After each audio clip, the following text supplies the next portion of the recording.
Oi, gente, bom dia. Bom dia. Bom dia.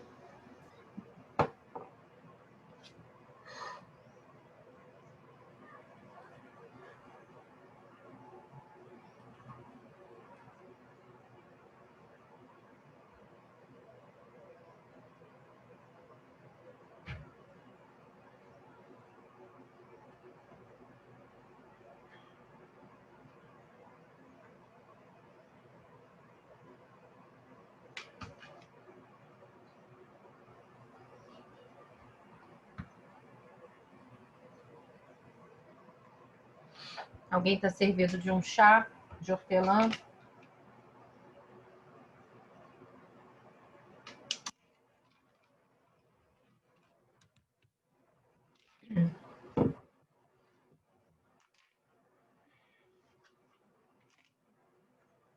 É bom para tirar o arranhado da garganta.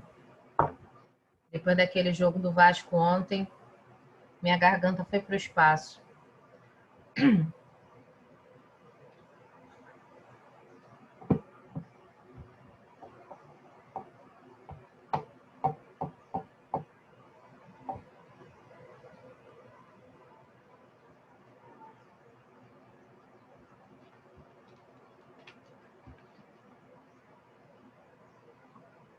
Bom dia, Natan.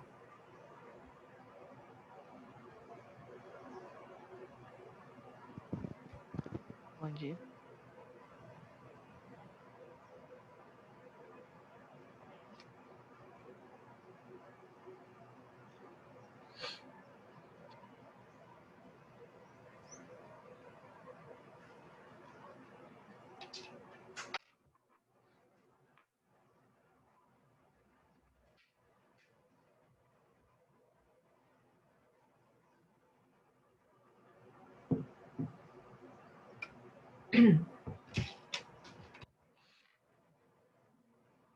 Onde estão os colegas?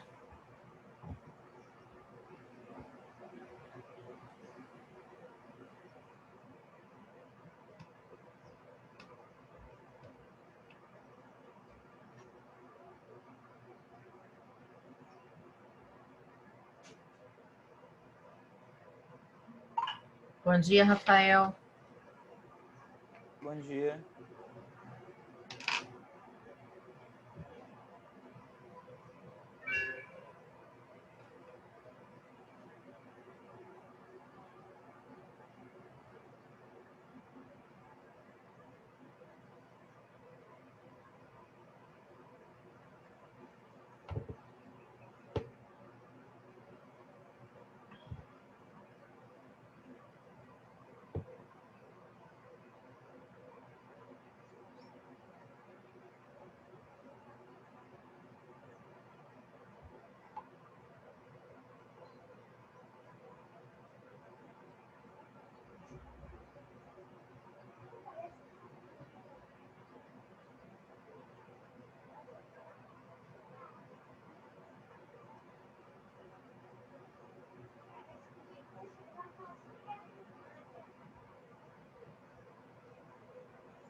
Bem, gente, então, dentro daquele mesmo assunto que a gente está falando sobre a questão... Deixa eu fechar um arquivo aqui, tem muita coisa aberta no meu computador. Só um minuto.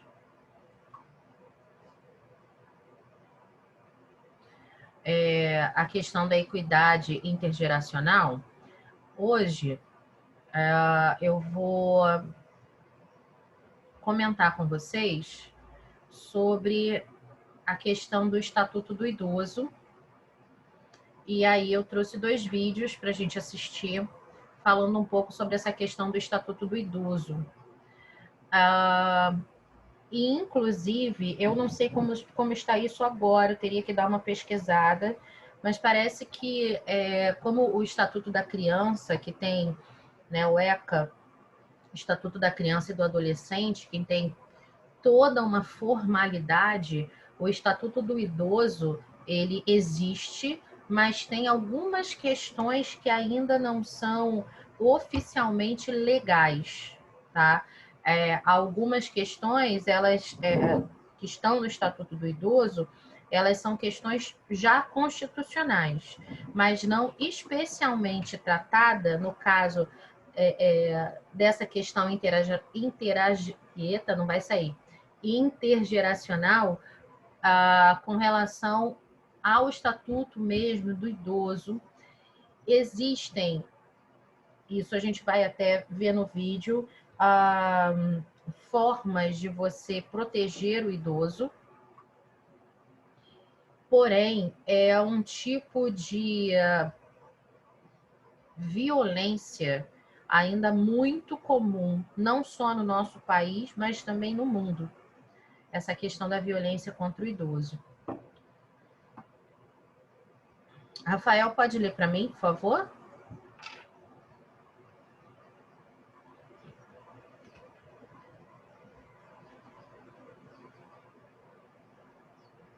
Posso tentar, que eu tô meio resfriado. Eu também tô meio rouca. Tem alguém que pode ler pra gente?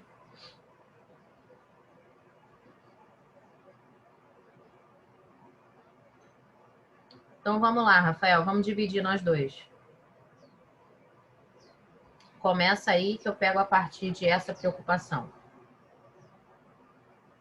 A questão intergeracional é tratada em nossa legislação dentro do Estatuto do Idoso, em seu artigo 3º, incisivo 4º, quando aborda a viabilização de formas alternativas de participação, ocupação e convívio do idoso que proporcionem sua integração às demais gerações, incentivando a afetivação de programas intergeracionais. Ok. Essa preocupação com os idosos e suas relações em nossa sociedade se deve ao fato de que o envelhecimento da população é uma realidade no Brasil e no mundo todo, o que tem ocasionado mudanças nas estruturas sociais e familiares, na dinâmica da família. A intergeracionalidade surge como uma das características do processo de envelhecimento individual e familiar, em que os membros das famílias envelhecem juntos, reorganizando-se para responder às demandas do envelhecimento. Foi com o objetivo de delimitar as relações que se dão no seio de famílias que abrigam diferentes gerações que se cunhou o termo relações intergeracionais. A nossa expectativa de vida, ela aumentou muito, principalmente de 30 anos para cá. 30, 40 anos. E aí a gente tem vários aspectos, várias questões que fazem com que esse aumento na expectativa de vida acontecesse, né? As pessoas começaram a se alimentar melhor, muitas pessoas se tornaram até adeptas de atividades físicas. A gente tem também a questão das terapias ocupacionais, principalmente no avanço da medicina com relação a tratamentos, a diagnóstico precoce de várias doenças, vacinas também, né? A vacina contra a gripe, por exemplo, quando ela começou, o H1N1, muitos idosos se recusavam a tomar a vacina. Muitos. Né? A minha avó, por exemplo, que ainda está viva, era uma que dizia que essa vacina é para matar os velhos logo tudo de uma vez, assim mesmo que ela falava, né? Mas Ia no posto, tomava vacina, né? Esse ano, mesmo com a questão da pandemia, a gente colocou ela no carro, levou, eles estavam fazendo tipo drive-in, né? Para dar vacina nos idosos. E uma questão que eu achei bastante interessante é que estávamos eu, a cuidadora e minha avó, e meu marido dirigindo. E aí a enfermeira, né, que foi dar a vacina, técnica de enfermagem, não sei, aí ela perguntou, todos moram com idoso? Eu falei, sim, sim. E aí todos nós fomos vacinados, né? Apesar, assim, eu não resido no mesmo apartamento que a minha avó, mas ela mora no mesmo prédio. Deixa eu admitir alguém aqui, o Caio, tá tentando entrar. É sua avó? Hã? É sua avó? Minha avó, tem 90 Caraca, ela anos. tem quantos anos? 90. Meu Deus. 90. Caraca. E assim, até essa questão, né? Depois, se a gente tiver mais tempo, de repente na próxima aula, eu posso até contar para vocês assim a minha experiência particular de por que a minha avó está morando assim tão perto de mim agora, né? Vocês lembram que a minha mãe, quem já era meu aluno, quem já estava na escola, minha mãe faleceu em 2018 e quem cuidava da minha avó, assim, de maneira mais direta era minha mãe. E aí, depois do falecimento da minha mãe, algumas coisas aconteceram, inclusive com relação a maus tratos, tá? De um tio meu com a minha avó. E aí eu tomei a decisão de trazer a minha avó para mais perto de mim, para que eu pudesse dar mais atenção para ela, né? Eu não tive como trazê-la para morar dentro da minha casa, meu apartamento é muito pequeno, não tinha como, então eu consegui alugar um apartamento no mesmo prédio.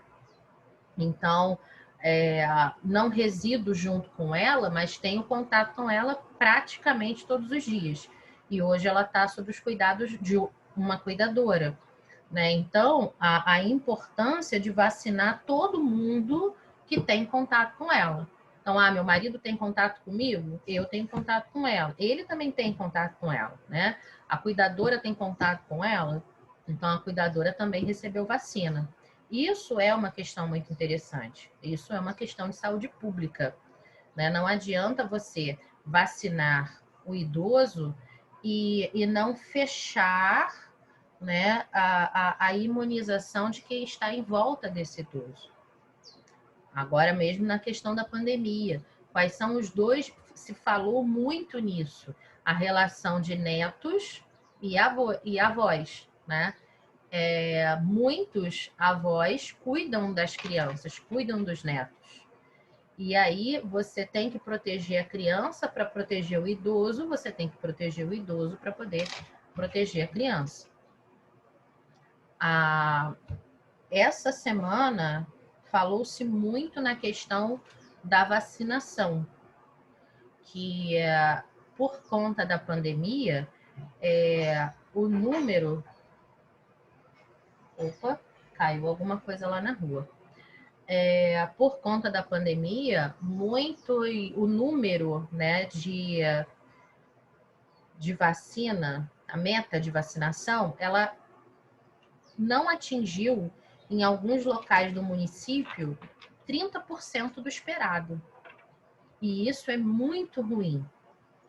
Então, está havendo uma campanha para que as pessoas elas façam a visita até o posto de saúde, as clínicas da família, para botar as vacinas em dia, né? Eu mesmo não tomei a vacina do sarampo. Deveria ter tomado as 2 doses. Não tomei. Aqui em casa, só tomei a vacina da gripe. Por quê? Porque eu estava no carro com a minha avó quando a gente foi levá-la para vacinar. Então, essa questão da saúde é muito importante para o idoso. E se a gente pensa nessa relação entre as gerações, por que é importante a gente se vacinar também? Para não expor as crianças a essas mutações de vírus, né? Alguém para falar alguma coisa? Tem alguma experiência?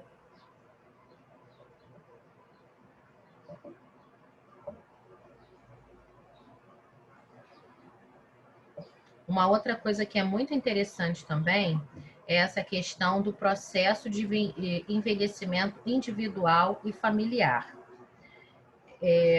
A gente tem muitas histórias assim. Os pais moravam todos juntos, pais, filhos, por exemplo.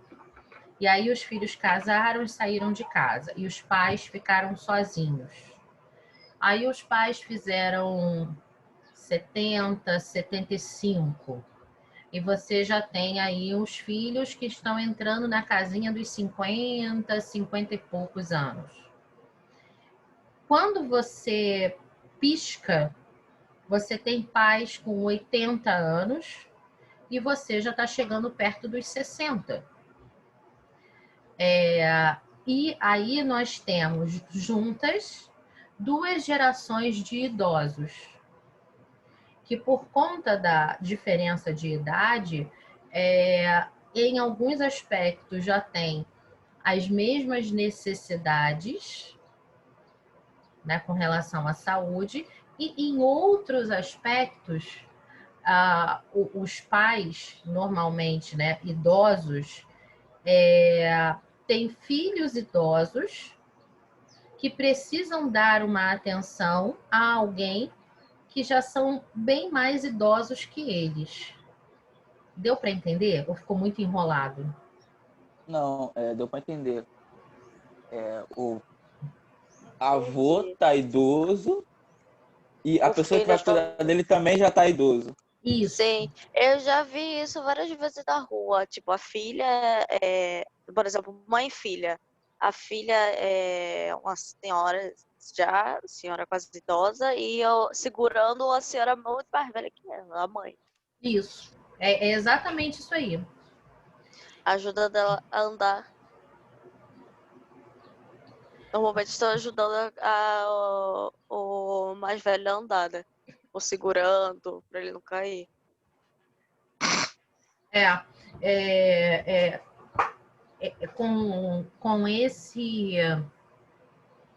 Com essa minha experiência com a minha avó, eu não cheguei a ter essa experiência com a minha mãe, né? Porque apesar de achar que a minha mãe já deveria ir a um geriatra, minha mãe faleceu com 62 anos.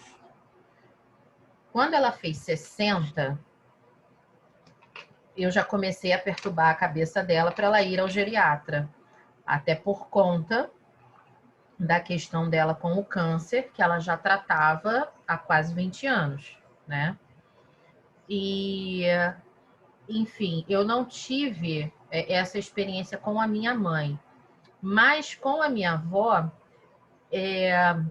assim, eu falo mais com a geriatra dela do que com os meus médicos, né? E porque tem questões muito específicas que é tipo criança mesmo, que você está ali em contato com o pediatra o tempo todo, né? Sabe o que faz, o que não faz, tem uma febre, trato assim, trato assado. Então, às vezes eu me pego assim, eu vou ao geriatra no lugar dela, levo todos os exames, levo tudo. Para quê? Principalmente agora na época da pandemia, para não expor a minha avó na rua. Aí você chega no geriatra, é o que mais você vê. São filhos e netos indo nas consultas, ou para pegar consulta, para pegar receita para remédio, ou para pegar pedido de exame. É uma condição diferenciada, né? Essa questão aqui de reorganizar para responder às demandas do envelhecimento.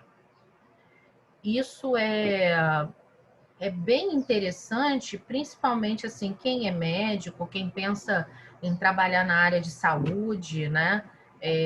Trabalhar em alguma coisa ligada à questão de assistência social, por exemplo, pensar nessa relação. Aí, na semana passada, eu falei sobre a creche do idoso, não foi? Sim. Que eu falei, vocês sabem que existe a creche do idoso? Eu vou ver se vai dar tempo de mostrar. 10 minutos, eu acho que dá tempo de mostrar. Então, assim, isso que eu falei aqui, né, no geral, é o que está escrito aqui, essa questão da Constituição Federal, que tem questões que estão intimamente ligadas ao Estatuto do Idoso, a questão do poder público, o que o poder público pode fazer por essas gerações, não pode esquecer da creche, mas também não pode esquecer das casas de repouso, não pode esquecer dos hospitais, dos pediatras nos hospitais públicos, mas também não pode esquecer dos geriatras nos hospitais públicos, né? E entre a criança e o idoso, a gente tem aí uma parte da sociedade que é normalmente uma sociedade ativa que vai cuidar dessas duas pontas. Então, é um trabalho bastante interessante. É uma área, é um nicho de atuação bastante interessante. Rafael, que gosta muito da área de psicologia, né? A psicologia dentro da geriatria, ela está ganhando muito espaço, não só com relação às doenças neurodegenerativas, mas também a questão da depressão no idoso. É algo que a gente está falando sobre, a gente está no Setembro Amarelo, muitas pessoas estão falando sobre a questão do suicídio, né? Muitos idosos se suicidam por conta de depressão, essa depressão senil, essa depressão do idoso, né? Que acaba sendo muito, muito mais silenciosa algumas vezes do que num jovem, num adolescente, ok? Alguém quer falar alguma coisa? Então, terminamos esse texto. Deixa eu ir lá na plataforma.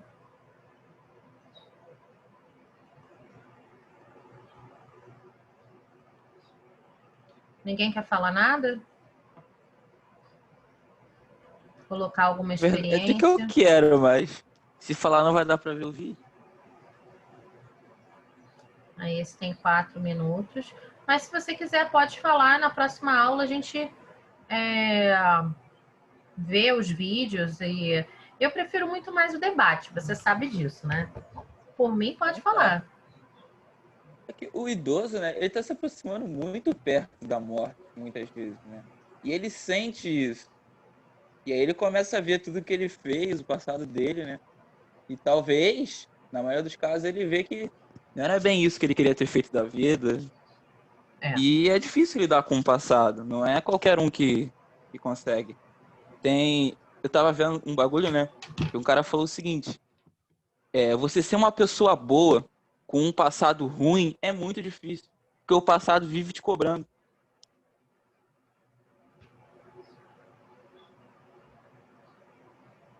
É verdade. E muitas vezes o que acontece também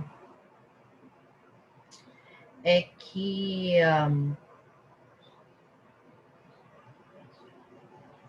algumas pessoas vivem o presente como se elas não tivessem,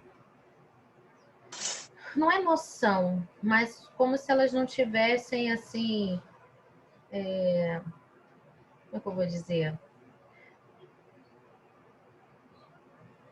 Por exemplo, quando a gente vê alguém destratando um idoso na rua, um jovem destratando um idoso. Aí a primeira coisa que a pessoa fala assim, tu não tem pai não, tu não tem mãe não, ou seja, você não tem ninguém mais velho que te faz pensar que não se deve tratar a pessoa assim? Ou então diz assim, um dia tu vai ficar velho, hein? Cuidado. Já ouviram isso? Claro. E tem muita gente que vive assim, sem pensar que um dia estará nessa posição. E aí, quando eu vejo muita coisa assim com relação à solidão, por exemplo. O idoso é abandonado pelos filhos, o idoso não quer saber, os filhos não querem saber, os netos não querem saber. Aí foi o que você falou, né? Assim, como é que era o passado dessa pessoa? O que essa pessoa plantou para ela estar colhendo isso agora? Por mais que eu entenda, né, e compreenda e não aceite que um idoso seja maltratado, ele não foi idoso a vida toda. E o que ele plantou para chegar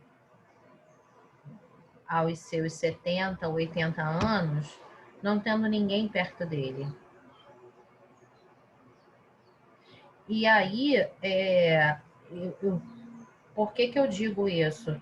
Porque eu conheço pessoas que eram pessoas muito complicadas enquanto adultas, muito complicadas, pessoas que fizeram muito mal para outras pessoas e que hoje estão sozinhas.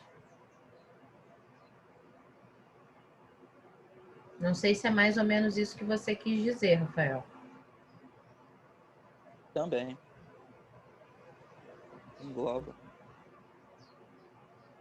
Né? E faz a gente pensar um pouco assim, o que eu estou fazendo agora para que na minha velhice meus filhos estejam junto comigo, para que eu tenha amigos. Eu sou uma pessoa sociável ou eu sou um ser antissocial que acho que vou viver como um eremita para o resto da vida? É tanta coisa que dá para pensar, sei lá. Bem, na semana que vem, então, a gente fecha Existe vendo... uma filosofia só falando disso. Se Oi? você pensar sobre. Existe uma filosofia só pensando, só falando disso, né? Você pensar sobre a morte. Se chama Memento Mori, vem do estoicismo. Não conheço. Quando o rei lá, ele ficava muito arrogante, vinham pessoas e falavam para ele, Memento Mori, que era para ele lembrar que ele devia ser humilde, porque um dia ele ia morrer e não, não ia guardar nada, ia ser uma burrice aquilo que ele estava fazendo naquele Uhum. momento.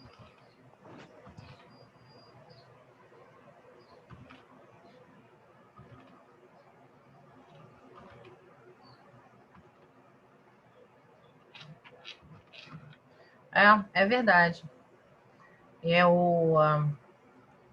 Às vezes eu reflito muito sobre isso, sabe? Pessoas assim, que estão trabalhando para serem pessoas sozinhas no futuro. Porque estão indo por um caminho que é sem volta.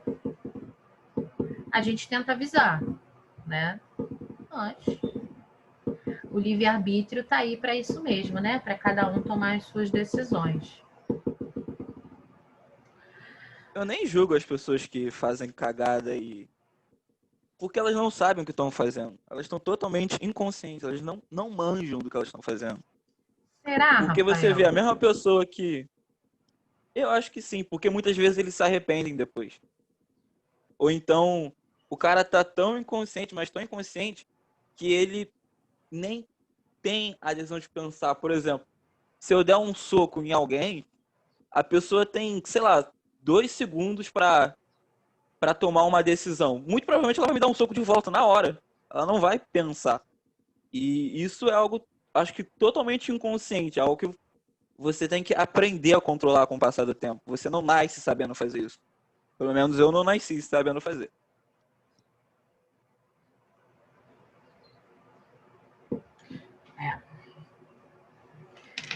Sei lá. Eu gosto de uma teoria da conspiração, então eu acho que tem muita gente que faz muita coisa de propósito, sim. Infelizmente. Não deixo de acreditar no ser humano. Porém, acho que tem muita gente que faz muita coisa de propósito. E a gente só vai descobrir lá na frente. Esse é um papo para uma outra aula. Semana que vem, em empreendedorismo, a gente vai começar aquele texto lá legal do espião, tá? Da autoespionagem, para não dizer autossabotagem. Então, um beijo para vocês, bom final de semana. Já fiz a chamada, tá? Aqui pela lista de presença. Tchauzinho, hein? Tchau. Tchau. Até mais, gente. Até. Memento mori para vocês. Tchauzinho, tchauzinho.